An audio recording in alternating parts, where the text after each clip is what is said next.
আমি তো এক উক্ত নামাজ কখনো পড়লাম না, আমি একটা ভালো কাজও করলাম না। ৬০ বৎসর বয়স, ৭০ বৎসর বয়সে আল্লাহ বোধহয় আমারে মাফ করবে না। আল্লাহ বলেন, ও আমার বান্দা, আমার রহমত থেকে নৈরাশ হয়ো না। গভীর রজনীতে তুমি উঠো, গভীর রজনীতে উঠাও, দুই রাকাত করে তাহাজ্জুদের নামাজ পড়ো। তাহাজ্জুদের নামাজ পড়ে আল্লাহর কাছে দুটি হাত তুমি তুলে আল্লাহর কাছে বলো, হে রব্বে করিম, ইয়া রব্বুল আলামিন, আমি ৫০ বৎসরে কোনো ভালো কাজ করি নাই, ৬০ বৎসরে কোনো ভালো কাজ করি নাই। এখন আমি অনুতপ্ত হয়েছি, অনুশোচনা করেছি, তওবা করলাম, ইস্তেগফার করলাম, আমি তোমার কাছে মাপ চাই। আল্লাহর কাছে একটু মাপ চান, চোখের পানি ফালাইয়া দেন। আমার আল্লাহ বলে, ও আমার বান্দা, নবীজি হাদিসে বলেন, যখন আপনি আল্লাহর কাছে মাপ চায়া নিজের গুনার কথা মনে করে অনুতপ্ত হয়ে অনুশোচনা করে এক ফোঁটা চোখের পানি আপনি ফেলবেন, ওই এক ফোঁটা চোখের পানি নাকের অর্ধেক আসার আগে আমার আল্লাহ বলে, ও গোলাম, ও গোলাম, ও আমার বান্দা, যা যা, তোর জিন্দেগির সমস্ত গুনাহ আমি মাফ করে দিলাম।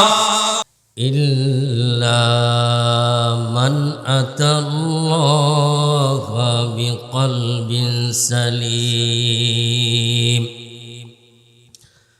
আল্লাহ বলেন, কাজে আসবে ওই কলব, ওই দিল, যেই দিলের ভিতরে আল্লাহর মোহাব্বত ছিল, যেই কলবের ভিতরে কোরআনের মোহাব্বত ছিল, যেই দিলের ভিতরে ইসলামের মোহাব্বত ছিল, যেই দিলের ভিতরে নামাজের গুরুত্ব ছিল, যেই দিলের ভিতরে মা বাবার মোহাব্বত ছিল, পরিচ্ছন্ন পরিমার্জিত কলব নিয়ে যে আসতে পারবে, ওই কলবওয়ালা ব্যক্তি, ওই কলবই একমাত্র কিয়ামতে কাজে লাগবে, আর কোনো কিছুই কাজে আসবে না।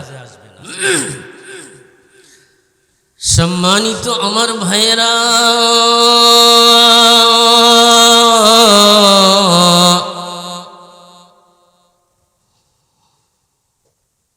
কলবটা যখন কিনা আপনার সঠিক হয়ে যাবে,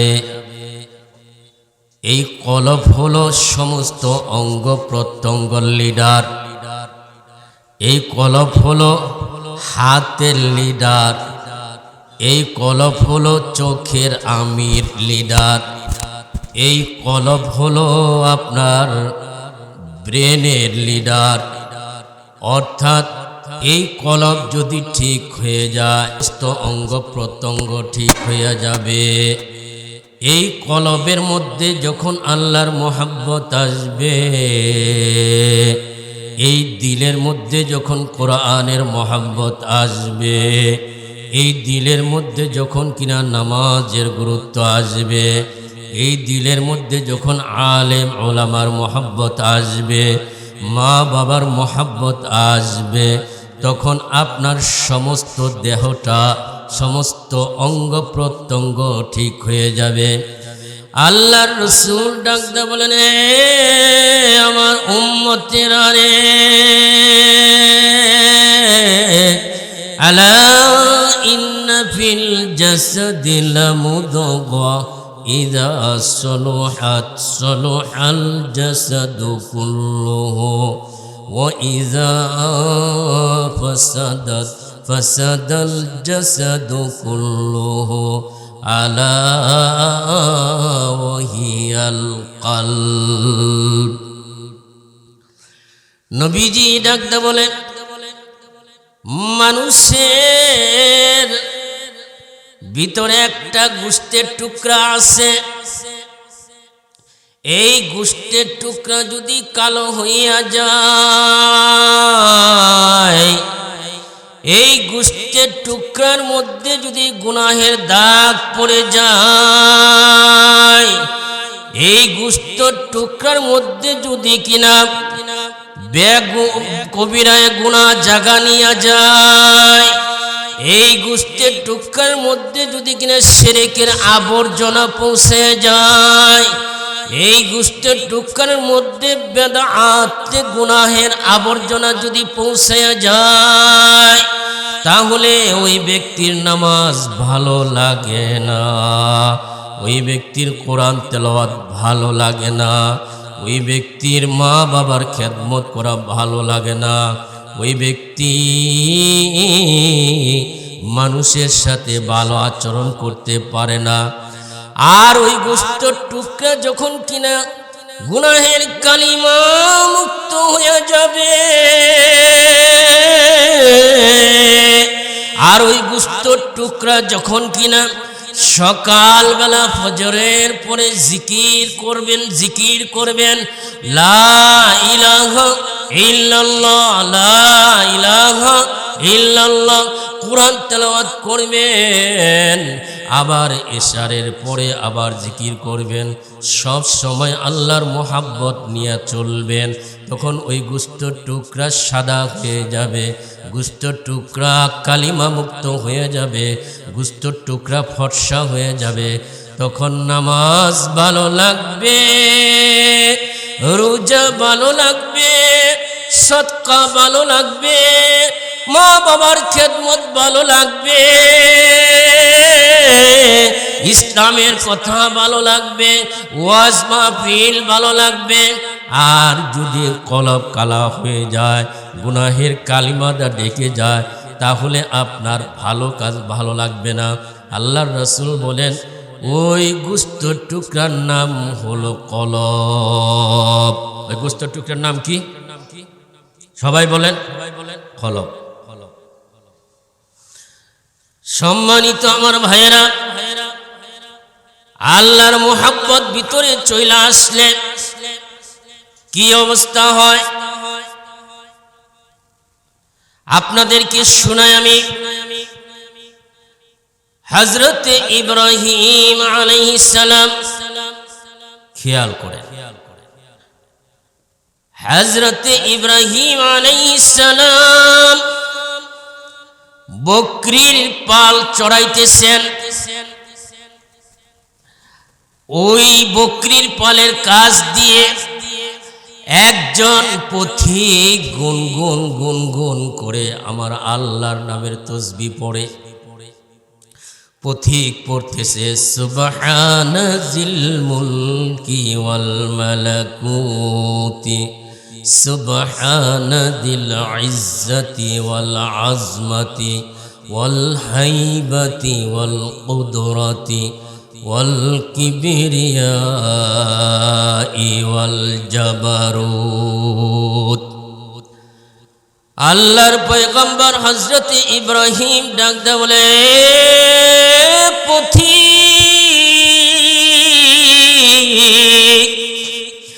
কেমন তাসবিহ তুমি শুনাইলা?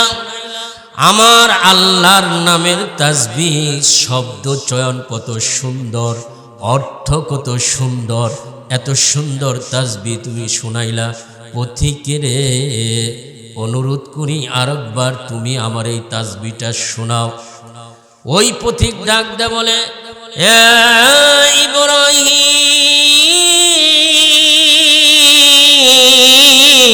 ইব্রাহিম, আমি যদি আরেকবার তোমার ওই তাসবিহটা শোনাই, তাহলে তুমি আমারে কি দিবা? হযরত ইব্রাহিম ডাক দে বলে, এ পথিক, তুমি যদি আরেকবার আমার ওই তাসবিহটা শোনাও, তাহলে এই যে আমার বকরির পাল দেখছো, এই বকরির পালের থেকে অর্ধেক বকরি তোমার আমি দিয়া দিব। সুবহানাল্লাহ পড়ে। কলব যদি পরিষ্কার হয়ে যায়, কলব যখন গুনাহের কালিমা মুক্ত হয়ে যায়, কলবে যখন আল্লাহর মোহাব্বত চলে আসে, কি অবস্থা দেখেন। একটা তাসবিহ শোনার জন্য বকরির পালের অর্ধেক বকরি দিয়া দিল। ওই পথিক শুনাইলেন ওই তাসবিহটা, সুবহানা জিল মুলকি ওয়াল মালাকুতি সুবহানা দিল ইজ্জতি ওয়াল আজমতি ওয়াল হাইবতি ওয়াল কুদরতি ওয়াল কিবরিয়াই ওয়াল জাবারুত। হযরত ইব্রাহিম আলাইহিস সালাম শোনার পরে বললেন, এ পথিক, এই তাসবিহ শোনার পরে আমার মনটা আরো উতালা হয়ে গেছে, আমার মনের ভিতরে আল্লাহর মোহাব্বত আরো বেশি হয়ে গেছে। মনে হয় তামাম পৃথিবীর মধু আর রস আমার কানের ভিতরে ঢেলে দেওয়া হয়েছে। আমার কানটা শান্ত হয়ে গেছে, আমার দিলটা শান্ত হয়ে গেছে। এত সুন্দর তাসবিহ, এত সুন্দর শব্দ চয়ন, আমার আল্লাহর নামের প্রশংসা। এ পথিক, অনুরোধ করি আরেকবার আমারে শোনাও এই তাসবিহ। পথিক ডাক দে বলে, হে আল্লাহর পয়গম্বর, আরেকবার যদি তোমারে শোনাই তাহলে আমারে কি দিবা? আল্লাহর পয়গম্বর ডাক দে বলে, এই যে আমার বকরির পাল, অর্ধেকটা তো একবার শোনার পরে তোমারে দিয়া দিলাম, দ্বিতীয়বার যদি তুমি তাসবিহ শোনাও, আমার এই বকরির পুরা বাকিটাও তোমারে আমি দিয়া দিব। আল্লাহু আকবার বলেন।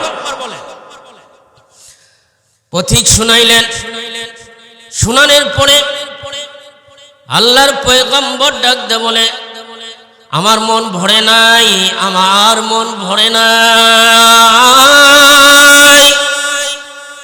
এ পথিক,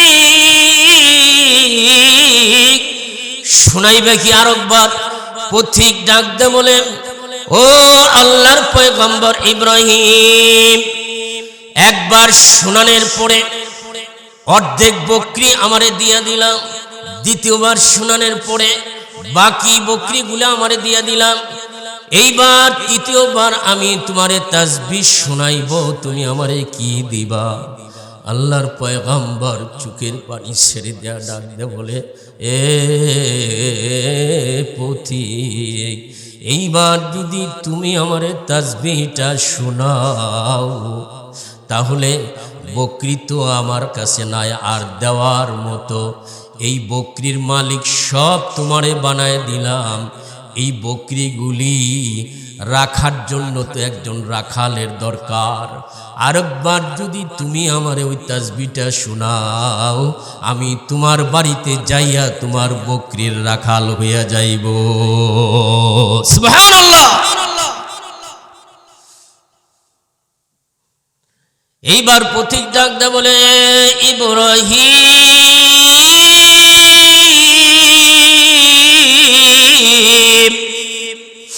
এই যে আপনার বকরি আপনি নিয়ে যান, এই বকরির আমার দরকার নাই।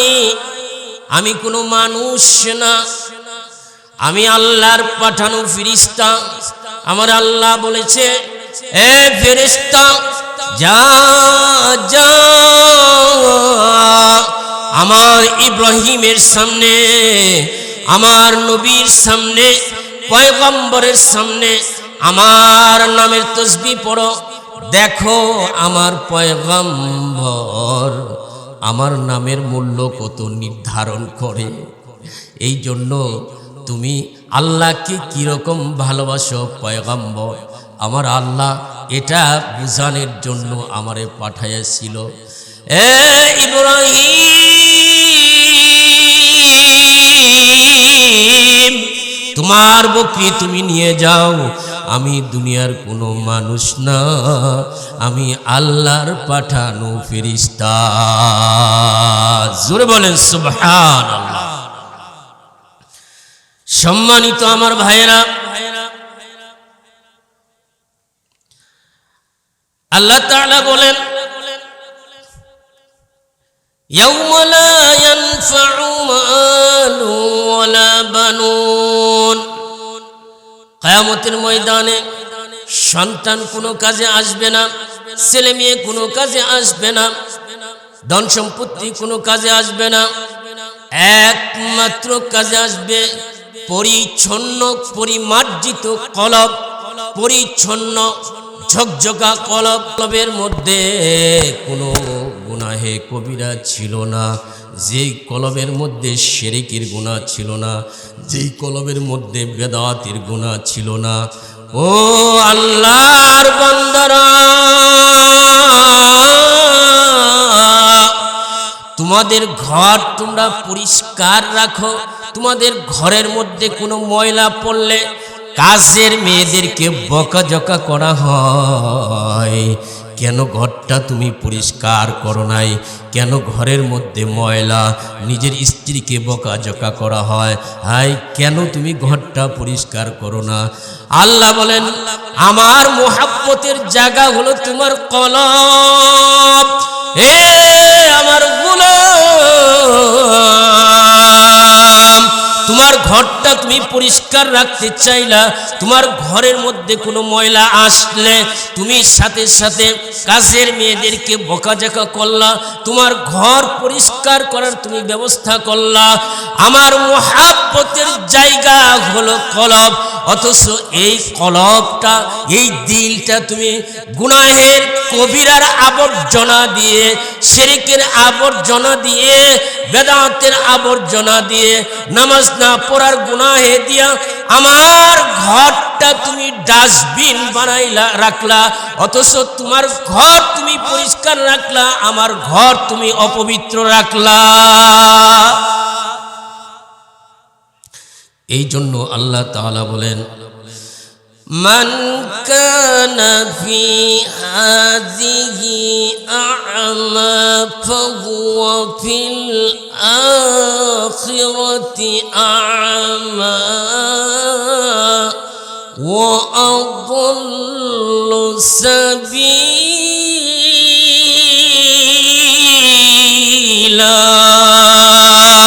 জোরে বলেন আল্লাহু আকবার। আল্লাহ বলেন আখিরাতের ব্যাপারে দুনিয়ার মধ্যে যারা অন্ধ থাকবে, নামাজের রক্ত হইল মসজিদ দেখবে না, কোরআন তেলাওয়াত করবে না, আল্লাহকে স্মরণ করবে না, জিকির করবে না, কলব পরিষ্কার করবে না, আখিরাতের ব্যাপারে যে অন্ধ থাকবে, কিয়ামতের ময়দানও তাকে অন্ধ করে উঠানো হবে। বিরানি বি দেখে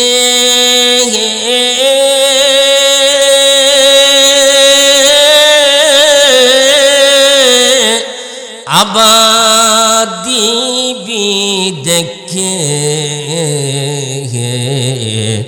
জু উজরে তু ফির নবী दिलो निराली बस्ती है। मसहफ़े हम तू समझते थे कि होगा कोई ज़ख्म, मसहफ़े हम तू समझते थे कि होगा कोई ज़ख्म, तेरे दिल में तू बहुत कम रफू का निकला। আমি একটু নামাজ পড়ি, জুমার নামাজটা পড়ি, ঈদের নামাজটা পড়ি, মাঝে মধ্যে দুই এক ওয়াক্ত নামাজ পড়ি, মনে করি আমি তো ঠিক আছি। একটু যখন চিন্তা করবেন চক্ষু বন্ধ করে, সকাল থেকে সন্ধ্যা পর্যন্ত একদিনের হিসাব লাগান, কতটি কাজ আপনি কোরআন হাদিস অনুযায়ী করেছেন, কতরিক কথা আপনি আল্লাহর সন্তুষ্টির জন্য বলেছেন। এক সপ্তাহের হিসাব লাগান, এক মাসের হিসাব লাগান, এক বৎসরের হিসাব লাগান, গোটা জিন্দেগির হিসাব লাগান। কার আইল ঠেলছেন, কোন দিন কোন কথা বলছেন, কোন জায়গায় কোন অন্যায় করা হয়েছে। যখন এইভাবে হিসাব লাগাইবেন দেখবেন আপনার চাইতে গুনাহগার আর নাই। ঠিক কিনা? এই ভেবে উদাস ছিলাম, এই ভেবে উদাস ছিলাম, কোন জখম হইতো আছে।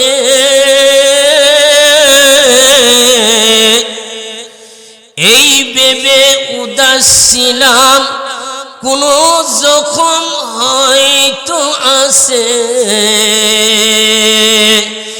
এখন দেখি জখম তো নয়, মরণ একদম কাছে। এখন তো দেখি জখম তো নয়, মরণ একদম কাছে। ঠিক কিনা? সম্মানিত আমার ভাইরা,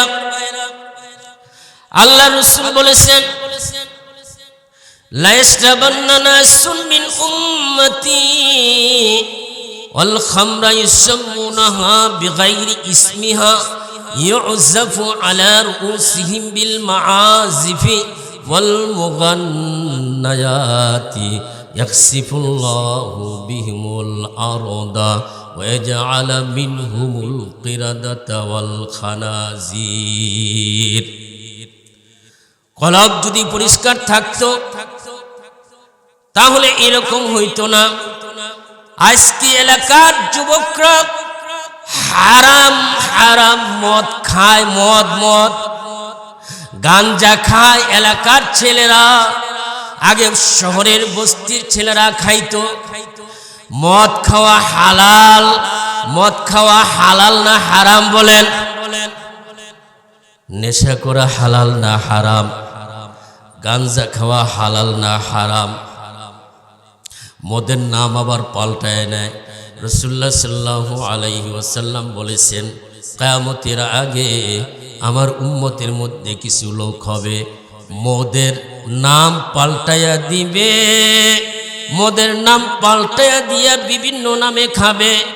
ও আল্লাহর গোলাম, তুমি মদের নাম পাল্টায়া খাও, আর শরবত কইয়া খাও, আর হালুয়া বানায়া খাও। মদ তো আল্লাহ হারাম করেছেন, হারাম হারাম।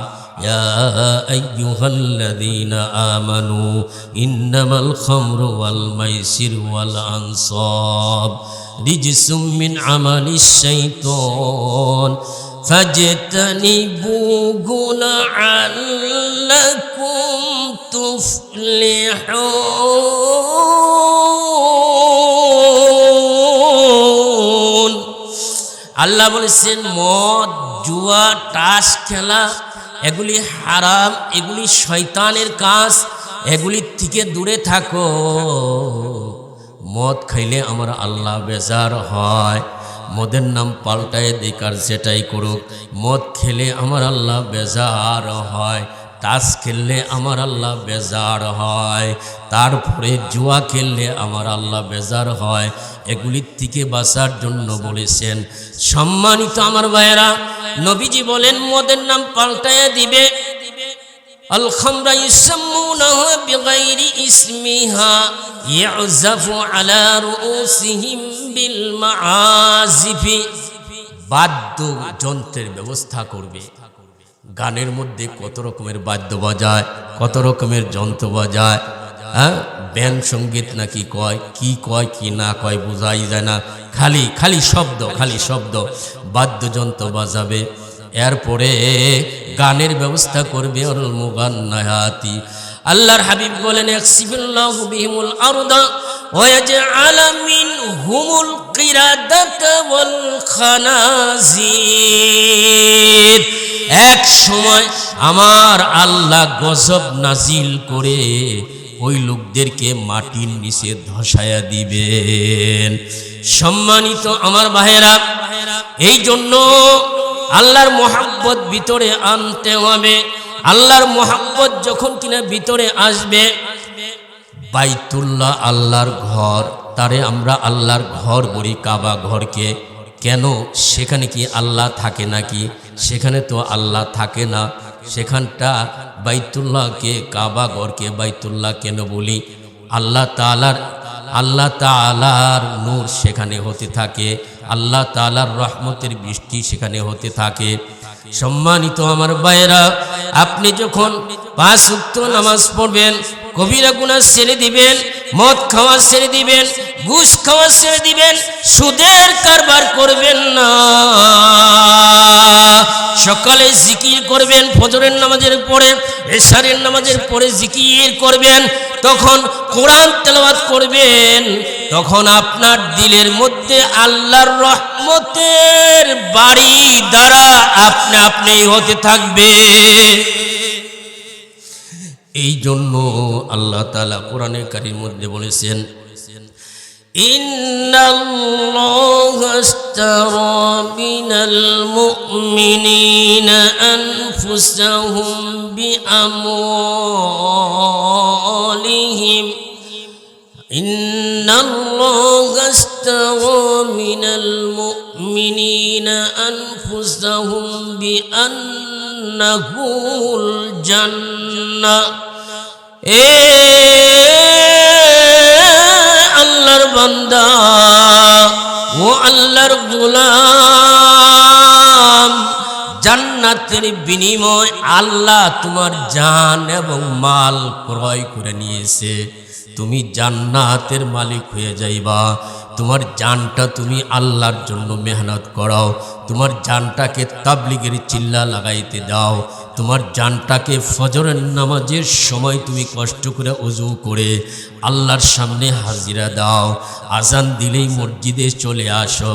তোমার জান এবং মাল তুমি আল্লাহর রাস্তায় খরচ করো, মসজিদের জন্য খরচ করো, মাদ্রাসার জন্য খরচ করো, আশপাশের গরিব মানুষ আছে তাদের জন্য খরচ করো।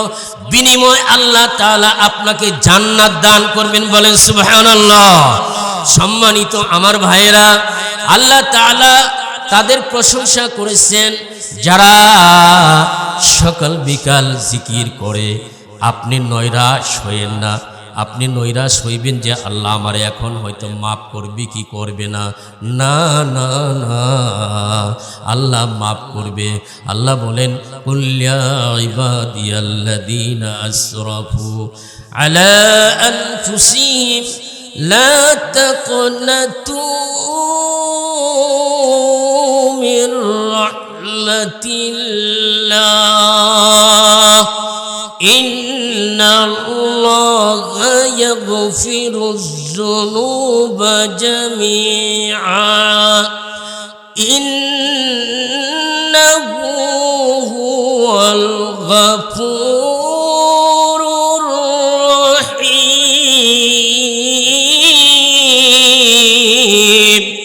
আল্লাহ বলে, ও বান্দা নৈরাশ হয় না, জীবনে অনেক গুনাহ করেছ, 50 বছর বয়স হয়ে গেছে, 60 বছর বয়স হয়ে গেছে, এক ওয়াক্ত নামাজ পড়ো নাই, এখন তোমার বুঝে আসছে, এখন তুমি অনুশোচনা করতেছ, আল্লাহ আমার তো কবরে যাওয়া লাগবে, আল্লাহ দুনিয়ায় থাকা যাবে না, আমি তো এক ওয়াক্ত নামাজ কখনো পড়লাম না, আমি একটা ভালো কাজও করলাম না, 60 বছর বয়স 70 বছর বয়সে আল্লাহ বোধহয় আমারে মাফ করবে না।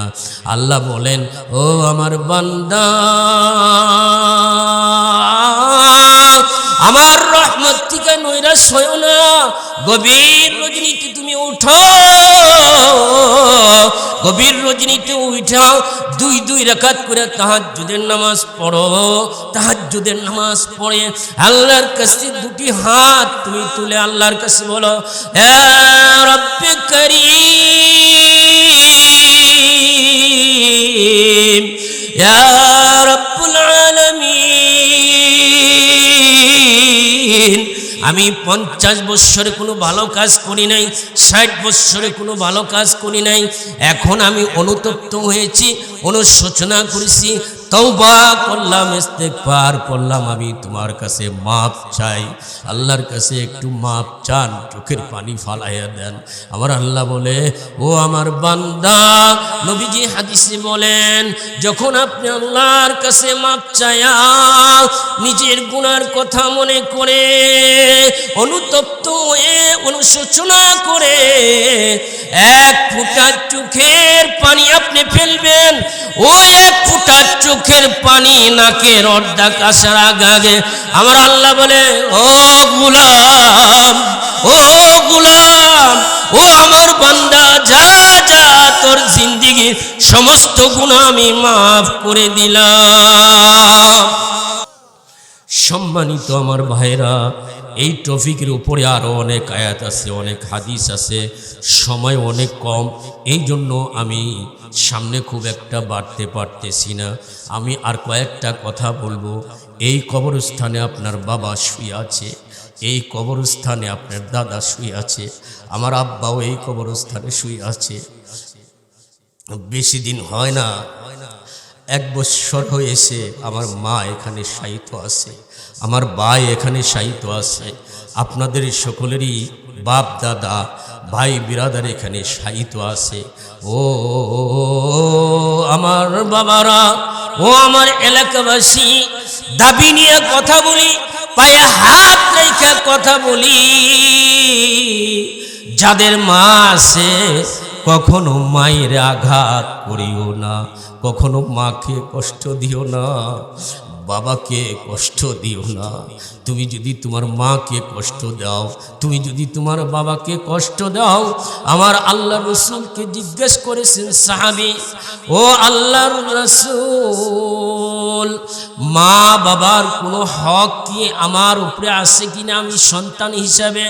আল্লাহ রসুল বলেছেন, হুমা জান্নাতুকা ওয়া নারুকা, তোমার মা তোমার জন্য জান্নাত, তোমার বাবা তোমার জন্য জান্নাত। তোমার মা বাবা তোমার উপরে সন্তুষ্ট, আমার আল্লাহ তোমার উপরে সন্তুষ্ট হয়ে যাবে। তোমার মা বাবা তোমার উপরে অসন্তুষ্ট, আমার আল্লাহ অসন্তুষ্ট হয়ে যাবে। রিজার রাব্বি রিজাল ওয়ালিদাইন, আমার আল্লাহ কোরআনে কারিমের মধ্যে বলেন, ওয়াকাদা রাব্বুকা আল্লা তা'বুদু ইল্লা ইয়্যাহু ওয়া বিল ওয়ালিদাইনি ইহসানা ইম্মা ইয়াবলুগান্না ইনদাকাল কিবারা আহাদুহুমা আও কিলাহুমা ফালা তাকুল লাহুমা উফফিন ওয়া কুল লাহুমা কাওলান কারীমা।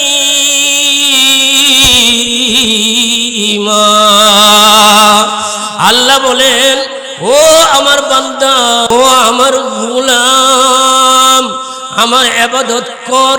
আমার ইবাদত করার পরে তোমার মাতা পিতার খেদমত করবা, তোমার মা বাবার খেদমত করবা। তোমার মা বাবা কি খেতে ভালোবাসে খাওয়াইবা, তোমার মা বাবা কোন কাপড় পরতে ভালোবাসে সেই কাপড় দিবা। এই শীতের মধ্যে মায়ের একটা শাল কিনা দাও, এই শীতের মধ্যে বাবার একটা শাল কিনা দাও। আল্লাহ ডাক দেয়া বলেন, এ আমার গোলাম, খবরদার খবরদার, ওয়ালা তাকুল লাহুমা উফফিন,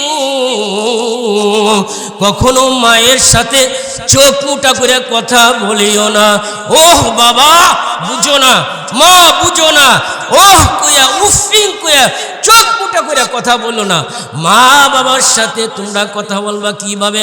ওয়াকুল লাহুমা কাওলান কারীমা, মা বাবার সাথে নরম নরম সুরে ভদ্রভাবে সুন্দর সুন্দর করে মা বাবার সাথে কথা বলবা। এতো দুনিয়ার মধ্যে খেদমত করবা, এবং মা দুনিয়ার থেকে বিদায় হয়ে গেছে, বাবা দুনিয়ার থেকে বিদায় হয়ে গেছে। আল্লাহ বলে এখনো তোমার দায়িত্ব শেষ হয় নাই। আল্লাহ ডাক দেয়া বলে, এ আমার বান্দা, শুনছি শেষ করে দিই, এ আমার বান্দা, মা দুনিয়ার থেকে বিদায় হয়ে গেছে, বাবা দুনিয়ার থেকে বিদায় হয়ে গেছে, অসুবিধা নাই, তোমার দায়িত্ব শেষ হয় নাই, যায় নাই। ও আমার গোলাম, তুমি মা বাবার জন্য দোয়া করবা, রব্বির হামহুমা কামা রব্বায়ানি সগীরা। আয় আল্লাহ, আমার মা বাবাকে কবরের মধ্যে ওইভাবে রাখো, আমার মা বাবার উপরে তুমি রহমত নাজিল করো, যেভাবে আমার মা বাবা আদর স্নেহ মায়া মমতা দিয়ে আমার লালন পালন করেছে। সুতরাং আমার ভাইয়েরা, অল্প সময়ের ভিতরে কথা বললাম। আমার মূল আলোচনার টপিক ছিল এই কলব, এই দিল ঠিক করতে হবে। এই কলব, এই দিলে আল্লাহর মুহাব্বত নিয়ে কবরে যেতে হবে। আল্লাহর মুহাব্বত নিয়ে যেতে পারলে আল্লাহ ডাক দিবে, ইয়া আইয়াতুহান নাফসুল মুতমাইন্না ইরজিই ইলা রাব্বিকি রাদিয়াতাম মারদিয়া ফাদখুলি ফি ইবাদি ওয়াদখুলি জান্নাতি। ও আমার বান্দা, তুমি আমার জান্নাতে প্রবেশ করো। আল্লাহ তাআলা আমাদের সকলকে আমাদের কলব ঠিক করার, আল্লাহর মুহাব্বত ভিতরে নিয়ে মা বাবার খেদমত করে কবরের বাসিন্দা হওয়ার তৌফিক দান করুন।